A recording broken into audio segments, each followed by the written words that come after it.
Hello friends, नमस्कार। मैं प्रियंका स्वागत करती हूँ आप सभी का आपके अपने चैनल टारगेट टीचर जॉब और target UP TET C TET app में। तो दोस्तों, आज हम पढ़ेंगे डीएलएड 4th सेमेस्टर का सामाजिक अध्ययन विषय और ये है आपका राजन सीरीज। तो दोस्तों, यहाँ पर हम लोग पढ़ रहे थे अति लघुत्तरीय प्रश्न, जिसमें से हम लोग पढ़ चुके थे 19 क्वेश्चन। और दोस्तों, आज हम पढ़ेंगे क्वेश्चन नंबर 20। तो दोस्तों, 19 में हमने क्या पढ़ा था कि कानपुर का लाल इमली किस उद्योग के लिए प्रसिद्ध है। तो दोस्तों, कानपुर का लाल इमली वस्त्र उद्योग के लिए प्रसिद्ध है। अब दोस्तों, यहाँ पर देखिए क्वेश्चन नंबर 20 है, प्रथम गोल में सम्मेलन कब से कब तक चला। तो दोस्तों, प्रथम गोल में सम्मेलन नवंबर 1930 से जनवरी 1931 तक चला। ये आपका हो गया क्वेश्चन नंबर 20। अब चलिए देखते हैं यहाँ पे क्वेश्चन नंबर 21 से, व्यक्ति के कानों के लिए सामान्य ध्वनि तीव्रता कितनी है। व्यक्ति के जो हमारा जो कान है उसकी श्रवण शक्ति यानी कि सुनने की क्षमता कितनी है। यहाँ पे देखिए ध्वनि तीव्रता कितनी है। तो ये है व्यक्ति के कानों के लिए सामान्य ध्वनि तीव्रता की बात कर रहा, तो वो है 60 डेसिबल। यहाँ पे सामान्य ध्वनि की बात कर रहा है। ऐसे तो हम लोग 20 हर्ट्ज से 20,000 हर्ट्ज की आवृत्ति को सुन पाते हैं। तो यहाँ पे चलिए देखते हैं क्वेश्चन नंबर 22, अस्पृश्यता का अंत किस अनुच्छेद में वर्णित है। तो दोस्तों, अस्पृश्यता का अंत भारतीय संविधान के अनुच्छेद 17 में है। तो दोस्तों देखिए, ये क्वेश्चन जितने भी आप पढ़ रहे हैं आप इस दृष्टिकोण से पढ़िए कि हमें ये क्वेश्चन केवल डीएलएड तक ही सीमित नहीं रखना। हमें ये क्वेश्चन टेट, सुपर टेट, हमारे हर जगह इस तरह के क्वेश्चन पूछे जाएंगे। तो ये क्वेश्चन अस्पृश्यता का तो दोस्तों अक्सर एग्जाम में आप कोई भी कॉम्पिटेटिव एग्जाम दीजिए, अनुच्छेद 17 अक्सर पूछता है। तो चलिए देखते हैं यहाँ पे क्वेश्चन नंबर 23, अंतर्राष्ट्रीय न्यायालय की स्थापना कब हुई थी। तो दोस्तों, अंतर्राष्ट्रीय न्यायालय की स्थापना 26 जून 1945 को हुई थी। तो दोस्तों, अंतर्राष्ट्रीय न्यायालय है कहाँ? हॉलैंड के हेग में। हॉलैंड जो कि अब नीदरलैंड के नाम से जाना जाता है। क्लियर? तो ये सारी जितनी भी चीज़ें हैं आप इसको हमेशा ध्यान से पढ़िए और समझिए। अब चलिए देखते हैं यहाँ पे क्वेश्चन नंबर 24, कांग्रेस के प्रथम अधिवेशन की अध्यक्षता किसने की थी। तो दोस्तों, कांग्रेस के प्रथम अधिवेशन की अध्यक्षता व्योमेश चंद्र बैनर्जी ने की थी। क्वेश्चन नंबर 25 देखिए, पूना समझौता पर प्रकाश डालिए। तो दोस्तों, पूना पैक्ट 24 सितंबर 1932 को गांधी जी और डॉक्टर अंबेडकर के बीच हुआ एक समझौता है, जिसके सांप्रदायिक पंचायत में दलितों के लिए प्रांतीय विधानसभा में पृथक निर्वाचन प्रणाली को समाप्त कर उनके लिए 71 के बदले 100 यहाँ पे 48 स्थान सुरक्षित रखे गए हैं। तो दोस्तों, ये एक समझौता था किसके बीच? गांधी जी और अंबेडकर के बीच। किस मुद्दे पर यह समझौता था? ये समझौता था दलितों के लिए प्रांतीय विधानसभा में जो पृथक निर्वाचन प्रणाली है उसको समाप्त करके जो वहाँ पे सीटें थी 71 के बदले 148 स्थान उनके लिए सुरक्षित रखे जाएं। यही पूना समझौता में गांधी जी और अंबेडकर के बीच समझौता हुआ था। क्लियर? चलिए देखते हैं दोस्तों, यहाँ पर क्वेश्चन नंबर 26 है, उत्तर प्रदेश की प्रमुख जनजातियाँ कौन कौन सी हैं। तो दोस्तों, उत्तर प्रदेश की प्रमुख जनजातियाँ जब हम लोग पढ़ रहे थे तो इसमें मैंने आपको एक ट्रिक वाला जनजाति बताया था।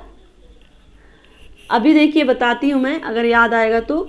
यहाँ पे देखिए उत्तर प्रदेश की प्रमुख जनजातियाँ अगरिया, बेगा, भुइया, पटारी, परहरिया, चेरो, बुक्सा, खरवार, पंखी, पनिया, जौनसारी, थारू, भोटिया, गौड़, धुरिया, नायक, पठारी, राजगौड़ आदि। तो दोस्तों, यहाँ पर देखिए ये आपके उत्तर प्रदेश की प्रमुख जनजातियां हैं।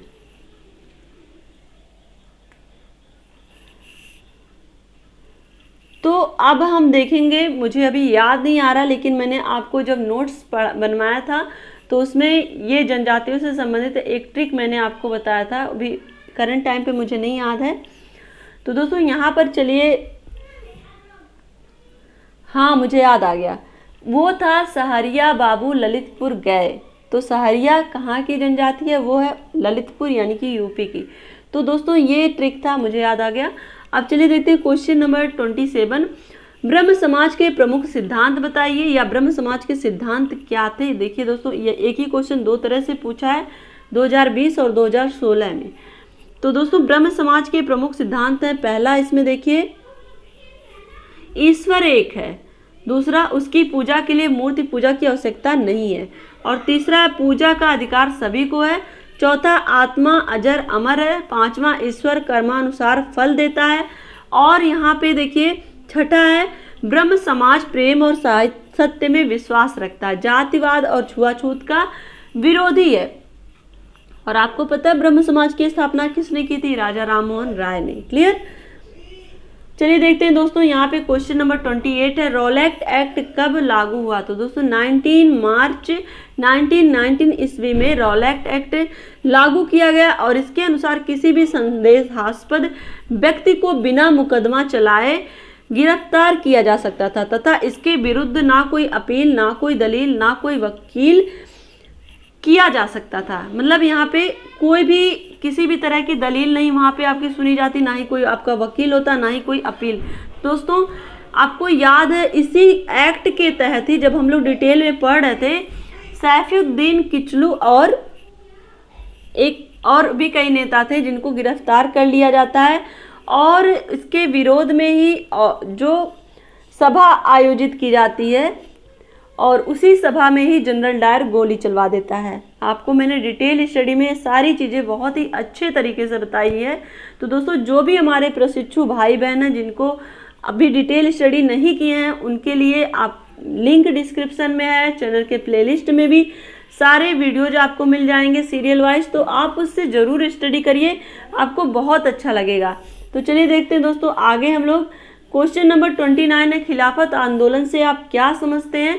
तो दोस्तों भारत में मुस्लिम टर्की के सुल्तान को इस्लाम का खलीफा मानते थे, और प्रथम युद्ध के बाद ब्रिटिश शासक ने टर्की साम्राज्य का विघटन कर डाला।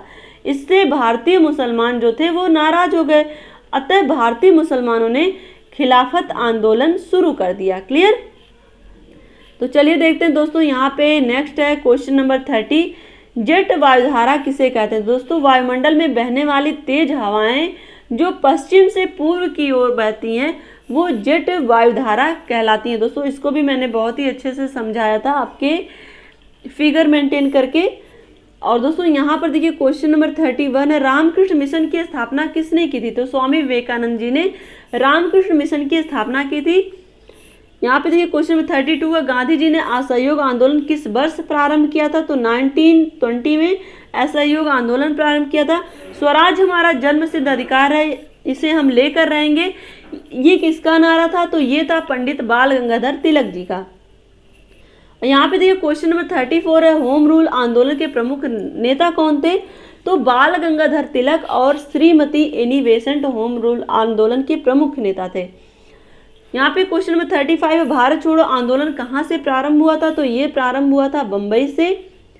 क्वेश्चन नंबर 36 है, प्रथम पंचवर्षीय योजना कब लागू की गई थी। तो ये 1951 से। भारत में चांदी मुख्यतः किस प्रदेश में पाई जाती है। तो ये राजस्थान में। अब यहाँ पर देखिए क्वेश्चन नंबर 38 है, सुलह कुल महोत्सव कहाँ मनाया जाता है। तो ये उत्तर प्रदेश के आगरा शहर में सुलह कुल महोत्सव मनाया जाता है। दोस्तों इसको आप सर्च करके हमें बताइएगा कि सुलह कुल महोत्सव किसने प्रारंभ किया था। क्लियर।